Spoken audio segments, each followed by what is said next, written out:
আসসালামু আলাইকুম। সবাই কেমন আছেন? আশা করি সবাই ভালো আছেন।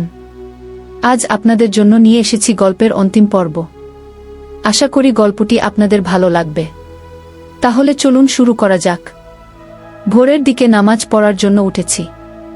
দুজন মিলে একসঙ্গে নামাজও পড়েছি। আমি খুব একটা কথা বলছি না। ফাইরুজ কিছু বললে শুধু সেটার উত্তর দিচ্ছি। এটা দেখে ফাইরুজ কি ভাবছে আমি জানি না। নামাজ পড়ে মাত্র খাটে বসেছি। হঠাৎ ফাইরুজ আমার পায়ে লুটিয়ে পড়ে বলে, আমাকে ক্ষমা করে দাও। তোমাকে সন্দেহ করে বড়ই ভুল করে ফেলেছি। এমন আর কোনোদিন বলবো না, কথা দিচ্ছি। আমি বিস্ফারিত চোখে তাকিয়ে আছি। মেয়েটা করছে কি? সত্যিই কি পাগল নাকি? সামান্য একটা ব্যাপার নিয়ে পায়ে ধরতে হয়? সত্যি বলতে আমি হঠাৎ ওর আচরণে অবাক হয়েছি। আমি ফাইরুজকে উঠিয়ে আমার পাশে বসাই। তারপর বলি, এভাবে ক্ষমা চাইতে নেই। আমি কিছু মনে করিনি। আজ তোমার পরীক্ষা, কোনো বিষয় নিয়ে টেনশন করো না। ধীরে ধীরে সব ঠিক হয়ে যাবে। আল্লাহর উপর ভরসা রাখো। এই বলে ওর চোখের পানি মুছে দিলাম। ফাইরুজ বলে, তুমি আমাকে মাফ করেছ তো? আমি হেসে বললাম, হ্যাঁ, মাফ করে দিয়েছি। তারপর ফাইরুজ কলেজে যাওয়ার জন্য রেডি হতে থাকে। আমি বসে বসে ভাবছি, মেয়েটা আজ মন খারাপ করেছে প্রচণ্ড আকারে। মন খারাপ হওয়ারই কথা, এতদিন যত খারাপ ব্যবহার করেছি। কিন্তু এখন যে কি করি? আর মাত্র 2টো পরীক্ষা আছে ওর, তারপরেই তো বলে দেব। সমস্যা নেই। আর রাইসাকে নিয়ে ও একটু হতাশায় ভুগছে। কি যে করব জানি না। ধুর, একটু বই নিয়ে বসি না। আগে খাতাটা খুঁজতে হবে। কোথায় যে রেখেছে? এই তো পেয়েছি। কিন্তু শুধু 1 পৃষ্ঠা লিখেছে কেন? তাও আবার লিখেছে, তোমার সঙ্গে কোনো কথা নেই। তুমি ভালো না। আমাকে রেখে রাইসার সঙ্গে কথা বলো। আমাকে দেওয়ার মতো কোনো সময় তোমার থাকে না। আমি চলেই যাব, আর থাকব না। ইস, মেয়েটা কত যে অভিমান করে। যাই হোক, ফাইরুজ দিয়ে বইগুলো একটু পড়ি। আর মাত্র 2 দিন, তারপরে আমার রানীকে নিয়ে আসব আমার মনের ঘরে। বিছানায় গিয়ে বইটা খুললাম। একটু পরে আবার পাগলিটাকে দেখতে যাব। কি করে? উফ, কবে যে বলবো ভালোবাসি ফাইরুজকে। বই খুলে একটা হাদিস পেলাম। প্রত্যেক স্বামীর দায়িত্ব তার স্ত্রীর ভরণ পোষণ করা। স্ত্রীর জন্য পর্যাপ্ত খাদ্য, আরামদায়ক বাসস্থান, উপযুক্ত পোশাক এবং অন্যের সুযোগ সুবিধার ব্যবস্থা করা। সর্বোপরি একজন স্বামীর দায়িত্ব হল স্ত্রীর দৈনন্দিন চাহিদা পূরণ করা। হাকিম ইবনু মবিহা আল কোরাইশ হতে তার পিতা থেকে বর্ণিত। তিনি বলেন, একদা আমি বলি, হে আল্লাহর রাসূল, আমাদের কারোর উপর তার স্ত্রীর কি হক রয়েছে? তিনি বলেন, তুমি যখন আহার করবে তাকেও আহার করাবে। তুমি পোশাক পরিধান করলে তাকেও পোশাক দেবে। তার মুখমণ্ডলে মারবে না, তাকে গালাগালি করবে না এবং পৃথক রাখতে হলে ঘরের মধ্যেই রাখবে। আবু দাউদ 2142। বাহ, কি সুন্দর হাদিস! মানুষের সামাজিক চাহিদার পাশাপাশি রয়েছে জৈবিক চাহিদা। অপরদিকে বিবাহ হল সেই জৈবিক চাহিদা পূরণের হালাল মাধ্যম। তাই স্বামীর অন্যতম দায়িত্ব হল স্ত্রীর জন্য চাহিদা পূরণ করা। পবিত্র কোরআনে এসেছে, তোমাদের স্ত্রী হল তোমাদের জন্য শস্যক্ষেত। তোমরা যেভাবে ইচ্ছে তাদের ব্যবহার করো। আর নিজেদের জন্য আগামী দিনের ব্যবস্থা করো এবং আল্লাহকে ভয় করতে থাকো। আর নিশ্চিতভাবে জেনে রাখো যে আল্লাহর সঙ্গে তোমাদেরকে সাক্ষাৎ করতেই হবে। আর যারা ঈমান এনেছে তাদেরকে সুসংবাদ জানিয়ে দাও। সূরা বাকারা 223। আমি বই বন্ধ করে মনে মনে ফাইরুজকে নিয়ে ভাবছি। তারপর অফিসে চলে গেলাম। সন্ধ্যায় এসে ফাইরুজকে দেখলাম না। যথাসম্ভব পড়ছে। ফাইরুজ যে এমনভাবে রাগ করেছে, এখন যে কি করব? যাই, একটু দেখে আসি। রুম থেকে বের হয়ে গেলাম। ফাইরুজের রুমে গিয়ে দেখি পড়ছে। আমার উপস্থিতি অধিকাংশ সময় বুঝতে পারে না। তাই আমি নিজেই কথা বলি মাঝে মাঝে। আমি বললাম, এই ফাইরুজ। ফাইরুজ বলে, জি। আমি বললাম, কি করছো? ফাইরুজ বলে, পড়ছি। আমি বললাম, আর কত সময় লাগবে? ফাইরুজ বলে, আজকে অনেক কিছু বাকি আছে, রাত 2টো বাজবে। আমি অবাক হয়ে বললাম, এত রাত? ফাইরুজ বলে, জি। আমি বললাম, ছাদে যাবে? ফাইরুজ বলে, তাই চলো যাই। কি মজা! আমি বললাম, চলো। আমি আর ফাইরুজ ছাদে আসলাম। গোলাপ গাছগুলোতে ফুল ফোটা শুরু করে দিয়েছে। ভালোই লাগছে দেখতে।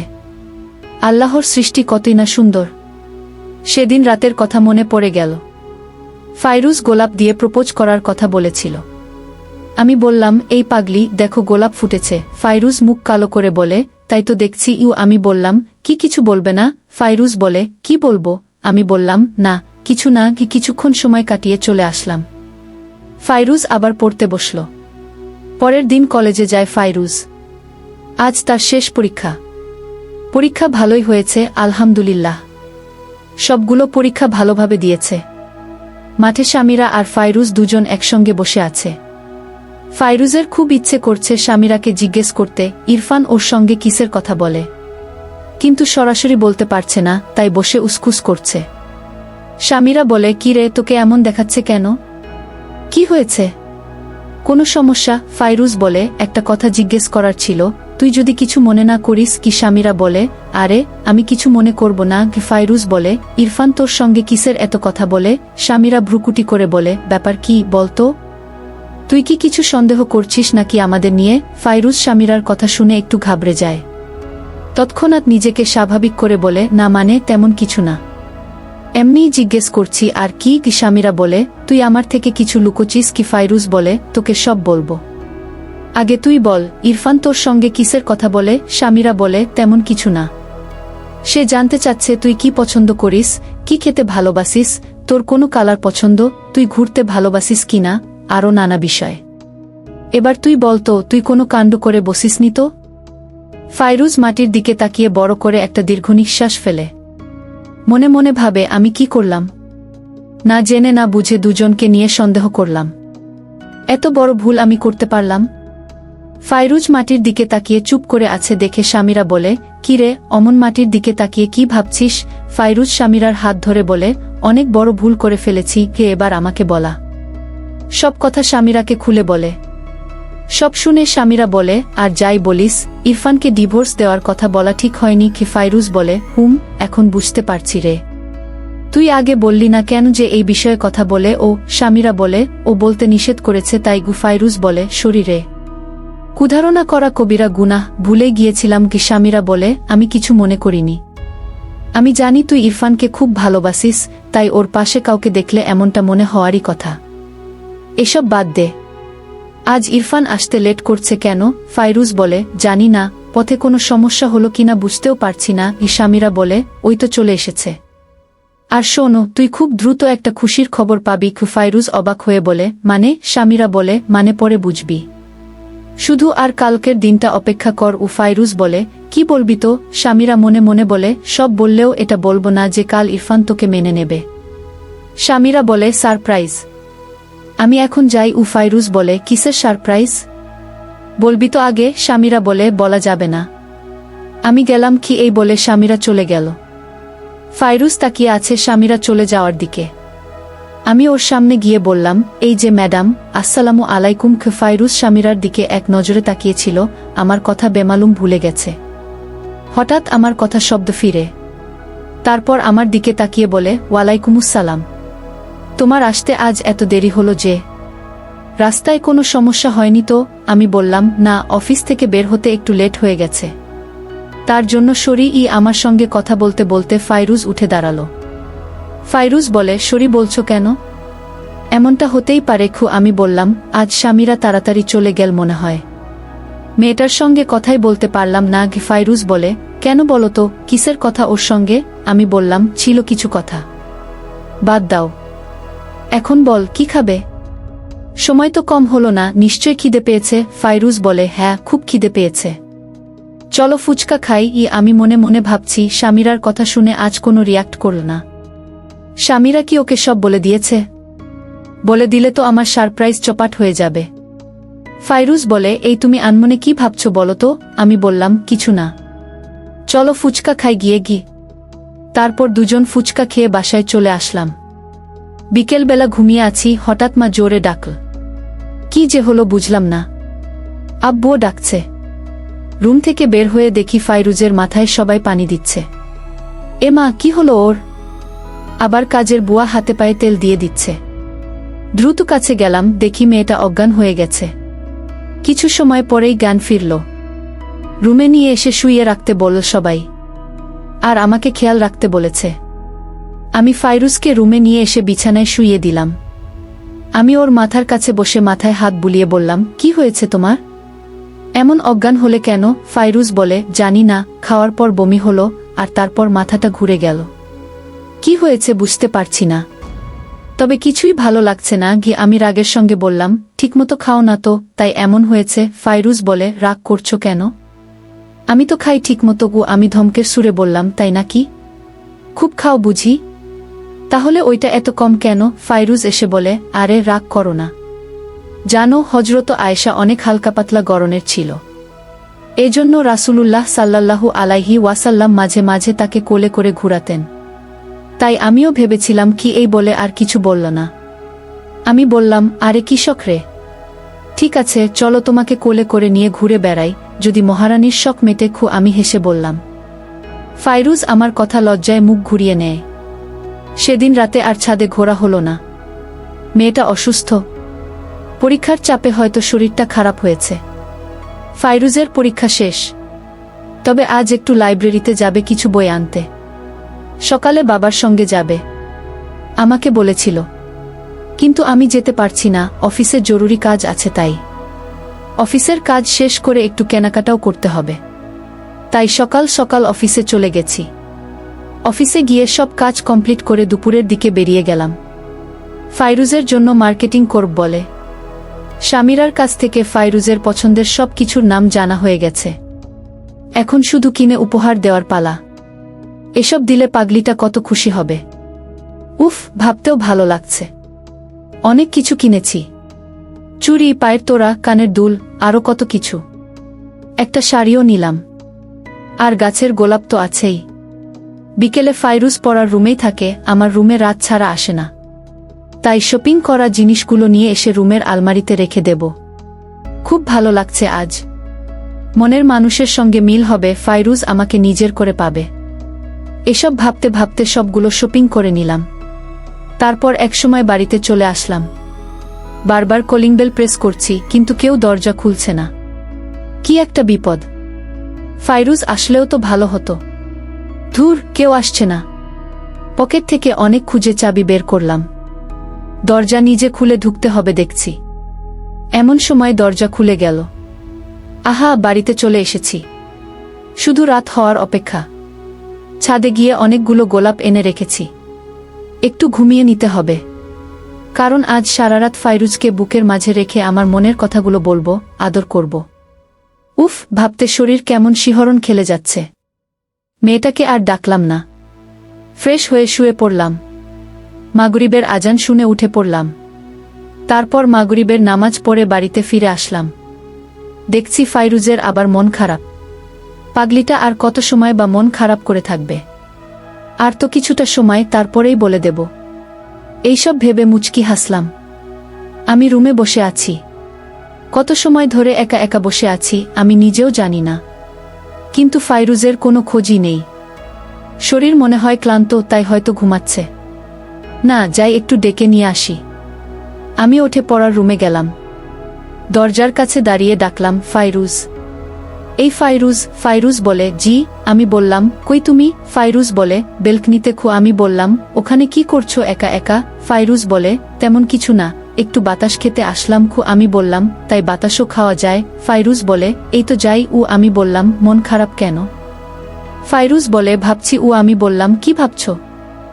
ফাইরুজ বলে, উম্মে সালমা থেকে বর্ণিত, তিনি বলেন, রাসূলুল্লাহ সাল্লাল্লাহু আলাইহি ওয়াসাল্লাম বলেন, নারীরা যে কেউ মারা যাবে এমন অবস্থায় যে তার স্বামী তার উপর সন্তুষ্ট, সে জান্নাতে প্রবেশ করবে। এটা কিছু সময় আগে পড়লাম। পরেই মন খারাপ, কারণ তুমি আমার উপর সন্তুষ্ট না। যদি কখনো মারা যাই? আমি বললাম, ও আচ্ছা, এইটা পড়েছ? আর এইটা পড়নি? আবু হুরায়রা থেকে বর্ণিত, তিনি বলেন, রাসূলুল্লাহ সাল্লাল্লাহু আলাইহি ওয়াসাল্লামকে জিজ্ঞেস করা হলো, কোন নারী সবচেয়ে উত্তম? জবাবে তিনি বলেন, সেই নারী উত্তম যে তার স্বামীকে আনন্দ দেয় যখন সে তার দিকে তাকায়, তার আনুগত্য করে যখন সে নির্দেশ দেয়, এবং তার নিজের ও সম্পদের ব্যাপারে সে যা অপছন্দ করে তার বিরুদ্ধাচারণ করে না। ইমাম নাসাই হাদিসটি বর্ণনা করেন। ফাইরুজ বলে, পড়েছি। আমি বললাম, তুমি তো আমার অনুগত, আমাকে খুশি রাখো, রাগ করলেও কথা বলো, তাহলে তুমি অবশ্যই উত্তম স্ত্রী। ফাইরুজ চুপ করে আছে। আমি বললাম, চলো ছাদে যাই। ফাইরুজ বলে, সত্যি? আমি বললাম, সত্যি, চলো। ছাদে যাওয়ার পর আমি বললাম, ফাইরুজ, দেখো তোমার লাগানো গাছে কত গোলাপ ফুটেছে। ফাইরুজ বলে, ফুটলেই কি? প্রপোজ তো পেলাম না। ঘি মন খারাপ করে বলে, আমি তো এ কথাটা শোনার জন্যই অপেক্ষা করছিলাম কি আমার পাগলিটার মনে আছে কিনা। আমি বললাম, প্রপোজ চাই। ফাইরুজ বলে, না গু। আমি বললাম, কেন? ফাইরুজ বলে, চাইলে কি আর সব পাওয়া যায়? আমি তো কারো মনের মতো হয়ে উঠতে পারিনি গু। আমি বললাম, রুমে চলো, সারপ্রাইজ আছে। ফাইরুজ বলে, কিসের সারপ্রাইজ? আমি বললাম, বললে কি আর সারপ্রাইজ থাকে? ফাইরুজ বলে, স্বামীরাও বলেছিল। আমি বললাম, তাই নাকি? চলো নিচে। হাত ধরে আমি আর ফাইরুজ নিচে আসি। ভালোই লাগছে, আজকে স্বপ্নের রানীকে নিজের করে পাবো। নিজের রুমে চলে এসেছি, কিন্তু ভাগ্য সহায় ছিল না। হঠাৎ কারেন্ট চলে গেল। ফাইরুজ বলে, যা, কারেন্ট চলে গেল, এবার সারপ্রাইজ পাবো কি করে? আমি বললাম, তাই তো। এখন কি হবে? ফাইরুজ বলে, আমি মোমবাতি নিয়ে আসি, তুমি সারপ্রাইজ নিয়ে এসো। আমি ওর আগ্রহ দেখে বসে আছি। আমি বললাম, ওরে পাগলি, সারপ্রাইজ নেওয়ার এত লোভ? ফাইরুজ বলে, লোভ থাকা ভালো। আমি তো আর অন্য কারো জিনিসে লোভ করছি না, আমার জিনিসেই লোভ করছি। আমি বললাম, তাই বুঝি? তাহলে তো জান পাখি, কারেন্ট আসা পর্যন্ত অপেক্ষা করতে হবে। এভাবে অন্ধকারে সারপ্রাইজ দেওয়া যাবে না। তার চেয়ে বরং একটা কাজ করি, আমরা বরং ছাদে গিয়ে বসি। কারেন্ট আসলে না হয় তোমাকে সারপ্রাইজ দেব। ফাইরুজ বলে, ঠিক আছে, তবে সারপ্রাইজটা কি বলো না প্লিজ। নিশ্চয় পরীক্ষা শেষ হওয়ার কারণে কোনো গিফট দেবে। আমি বললাম, না, তার চেয়েও বড় কিছু, যা তুমি কল্পনাও করতে পারবে না। আর কথা বাড়িও না, চলো ছাদে। ফাইরুজ ভাবছে কি এমন সারপ্রাইজ দেবে। আজ আমাকে যেটা বলতে চাইছে না, পরে দেখা যাবে কি এমন সারপ্রাইজ। আমি ভাবছি মেয়েটা কত আগ্রহ নিয়ে বসে আছে সারপ্রাইজ পাওয়ার জন্য। লোডশেডিং এখনই হতে হলো। ধুর, রোমান্টিক মুহূর্তটাও বোঝে না এই কারেন্ট। দুজন পাশাপাশি বসে এসব ভাবছি।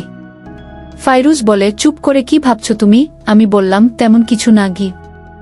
এরই মধ্যে মা ডাক দিল রাতের খাবার খাওয়ার জন্য। আমি আর ফাইরুজ গেলাম। তারপর সবাই একসঙ্গে বসে খেয়ে নিলাম। বাবা মা চলে গেল ঘুমাতে। বসে থেকে কি করবে? কারেন্ট নেই। আমি আর ফাইরুজ আবার ছাদে চলে এলাম। দুজন বসে গল্প করছি। প্রায় 11টার দিকে কারেন্ট আসে। ফাইরুজ খুশিতে লাফিয়ে উঠে বলে, কারেন্ট চলে এসেছে। আমার জন্য কি সারপ্রাইজ রেখেছ, এবার সেটা দাও। আমার কিন্তু আর তর সইছে না। আমি বললাম, চলো নিচে। তারপর দুজন রুমে চলে এলাম। ফাইরুজ বলে, কই সারপ্রাইজ? বুঝতে পারছি মেয়েটা খুব এক্সাইটেড হয়ে আছে। পাগলিটা যেন ধৈর্য ধরতে পারছে না। আমি বললাম, সারপ্রাইজ পেতে হলে চোখ বন্ধ করে দাঁড়াতে হবে। চোখ খোলা কিন্তু একদম চলবে না। প্রমিস করো চোখ খুলবে না। ফাইরুজ বলে, কথা দিচ্ছি চোখ খুলব না। তাড়াতাড়ি দাও। এই বলে চোখ বন্ধ করে নেয়। আমি বললাম, বলে দিচ্ছি, কিন্তু চোখ একদম খুলবে না। ফাইরুজ বলে, ঠিক আছে, খুলব না তো চোখ। আমি আলমারি খুলে প্রথমে একগোছা গোলাপ ফুল বের করলাম। তারপর ফাইরুজের সামনে হাঁটু গেড়ে বসে ফুলগুলো ওর সামনে ধরে বললাম, আমি তোমাকে ভালোবাসি ফাইরুজ, বড্ড ভালোবাসি। কি এই বলে মাথা নিচু করে নিলাম। এই কথা শুনে ফাইরুজ চোখ খোলে আর আমাকে সেই অবস্থায় দেখে ধপাস করে মেঝেতে বসে কান্নায় ভেঙে পড়ে। আমি কিছু বুঝে উঠতে পারছি না। কি হয়েছে? আমি ফুলগুলো খাটে রেখে ওর কাছে গিয়ে বসলাম। আমি বললাম, ফাইরুজ, আমার কি কোথাও ভুল হয়েছে? তুমি কাঁদছো কেন? প্লিজ এভাবে কেঁদো না। বলো কি হয়েছে? মেয়েটা কোনো উত্তরই দিতে পারছে না, ফুপিয়ে ফুপিয়ে কেঁদেই যাচ্ছে। আমি আর পারলাম না নিজেকে ধরে রাখতে। ফাইরুজকে বুকে জড়িয়ে নিলাম। আমার বুকে মাথা রাখার সঙ্গে সঙ্গে মেয়েটা আমাকে আরও শক্ত করে জড়িয়ে ধরে আরও চিৎকার দিয়ে কান্না শুরু করে দিল। আমি কিছুই আন্দাজ করতে পারছি না। অনেকক্ষণ কান্নার পর একটু শান্ত হলো। আমি চোখের পানি মুছে দিয়ে বললাম, কেন কাঁদছো ফাইরুজ? ফাইরুজ বলে, আমি সত্যি বিশ্বাস করতে পারছি না। তুমি আমাকে প্রপোজ করেছ, তাও আমার বলা কথা মতো। সত্যি কি আমি তোমার যোগ্য হতে পেরেছি, নাকি আমি জেগে জেগে স্বপ্ন দেখছি? আমি বললাম, কোনো কিছুই স্বপ্ন না, যা হচ্ছে সব বাস্তবে হচ্ছে। আমি তোমাকে সত্যিই ভালোবাসি, বড্ড বেশি ভালোবাসি। এখন চোখের পানি মোছো। আমার সারপ্রাইজ তো এখনো দেওয়া শেষ হয়নি। কি ফাইরুজ বলে, তুমি এখন যে সারপ্রাইজ আমাকে দিয়েছ সেটা আমার জন্য এই পৃথিবীর শ্রেষ্ঠ সারপ্রাইজ। এর চেয়ে আর ভালো সারপ্রাইজ হয় না। গিয়ে আমি বললাম, আমি কি এমন সারপ্রাইজ দিতে পারলাম? তার আগেই তো তুমি কেঁদে সব বরবাদ করে দিলে। ফাইরুজ বলে, রাগ করেছ? আমি বললাম, রাগ করিনি, অভিমান করেছি। ফাইরুজ কানে ধরে বলে, সরি। তোমার মুখে ভালোবাসার কথা শুনে সত্যিই আমি ইমোশনাল হয়ে পড়েছি। ঠিক আছে, আমি আবার চোখ বন্ধ করে দাঁড়াচ্ছি, তোমার যা মন চায় তাই করো। আমি বললাম, কথা ছিল একবার প্রপোজ করব, এখন দেখছি 2বার করতে হবে আমাকে। ফাইরুজ বলে, তা তো করতেই হবে, দেখতে হবে না আমি কার জান পাখি। আমি বললাম, তা তো বটেই, তবে একটা কথা মনে রেখো, ডাবল প্রপোজ করলে তাহলে কিন্তু ডাবল ভালোবাসা নেব, তখন কিন্তু না করতে পারবে না। ফাইরুজ বলে, তখনটা তখন দেখা যাবে। আমি চোখ বন্ধ করলাম। কি এই বলে ফাইরুজ চোখ বন্ধ করে। আমি আবার ওকে প্রপোজ করি। ফাইরুজ চোখ খুলে আমার হাত থেকে ফুলগুলো নিয়ে বলে, আমিও তোমাকে ভালোবাসি, অনেক অনেক ভালোবাসি। কি এই বলে আমাকে শক্ত করে জড়িয়ে ধরে।